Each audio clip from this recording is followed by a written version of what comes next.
We're test optional, so students can submit test scores or they don't have to. So we don't really have any sort of like minimum or averages for the test scores because, you know, we will, they are part, like if the student submits them, then they will be taken into consideration, but it's optional. So a lot of students don't turn them in as well.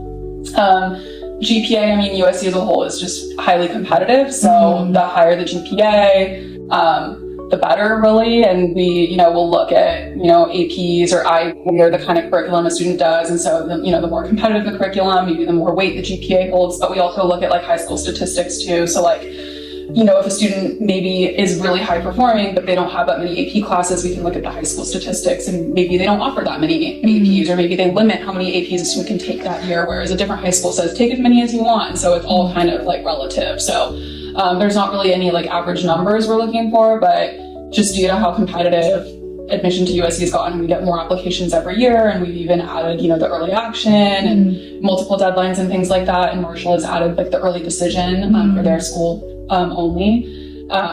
It's just really like, you know, present as the best as you can, present as yourself. We have a lot of different questions where students, you know, write about themselves and their experience, and that can also weigh in. It's all holistically reviewed. So the GPA and the test scores and things are just a portion of the application. It varies. It's usually between like 150 and 200.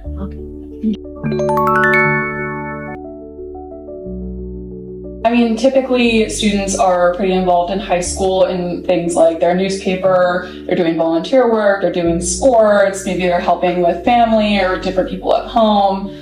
So really it's various involvements. We're not, you know, expecting someone to have like published articles or like, you know, a full 1 million subscriber TikTok account that they have. Like that, we will get random people who do have those kinds of things. But for the most part, it's typically like those regular high school extracurricular experiences. They did newspaper, they did a journalism club, they did, you know, even like soccer, you know, varsity swimming. Like people have a whole different package of whatever it is. We're not looking necessarily for anything super specific, just because it's hard to get that specific in high school to like journalism and things. And a lot of things you do once you're at Annenberg are kind of what hones your journalism skills. But, you know, little things like, oh, I wrote articles or did the Instagram for this little organization in my hometown, or, you know, I did the social media for this and I want to do PR at Annenberg. Like, I usually tell people, because there is a question within the Comment app that is, you know, asking like, why Annenberg? Like, why do you want to do this? Why do you want to come to USC? And that's where you want to get specific. Like, what are you currently doing that relates to the major you want to do that you can do at Annenberg, and why is Annenberg really the place that you want to do it at, you know, and kind of tell your story through that lens. If you are looking to do broadcast journalism at Annenberg and you know Annenberg is really the place you want to do it, you can talk about, you know, those experiences specifically and how you want to continue what you've been doing here. And that's usually like the best way to go. The university reviews all the applications at the same time. Yeah, and they have multiple readers, so you know exactly how their process works, but they all get reviewed. And then it's the scholarship application. You know, students who are picked for scholarship will then go to the departments and they'll get reviewed. So that's the multi-step process. So for students who want to be considered for merit scholarships, meaning the merit scholarships that the university and the departments offer, they need to apply by that early action November deadline. If you apply by the regular decision deadline, then that's fine, but you just won't be considered for the merit scholarships. So definitely apply by the early date for merit scholarships. For transfer, it's all the same date, so you don't have to worry. Yeah. It just depends on the candidate pool, like who gets them, and we don't know each year. It's hard to say how many people will get merit scholarships because it's all based on whatever money is available for that particular year. But typically there's like, you know, the full ride, half ride, quarter ride scholarships. And what do they look for in students?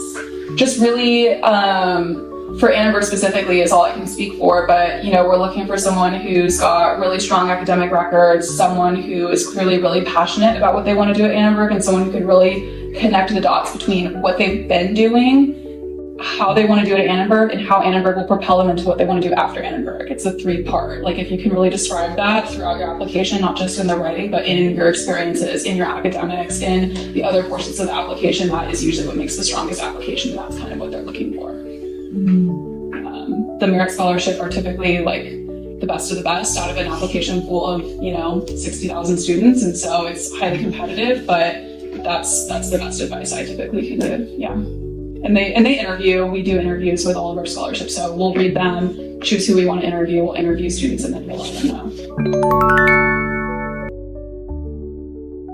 If you took like Communication 100 at a community college, it wouldn't transfer into one of our communication class credits. It would transfer as a credit, but it would be like a random gen ed credit, right? Things that you can do that are really helpful is like, you know, when you get to USC, you will have to take a certain amount of language, because for the Bachelor of Arts, you're required to take like X many years of language. So to get that language, you know, requirement completed, you have to take, you know, the general math, the general science, the general arts. Like there's these different like little general categories. As many of those as you can. If you can look, you can Google like the articulation agreement, and you can put in your community college next to USC. As many of the classes that you're taking as a transfer that you can get that will like directly transfer, like the matches, you know what I'm talking about, the better, because it will just make the process smoother. You'll have more credits, which will look in turn as kind of like more experience, like, but it's also good that you've taken the communication classes, because even though they don't directly transfer, you will still get the credit for them, but it also will show like this is your interest.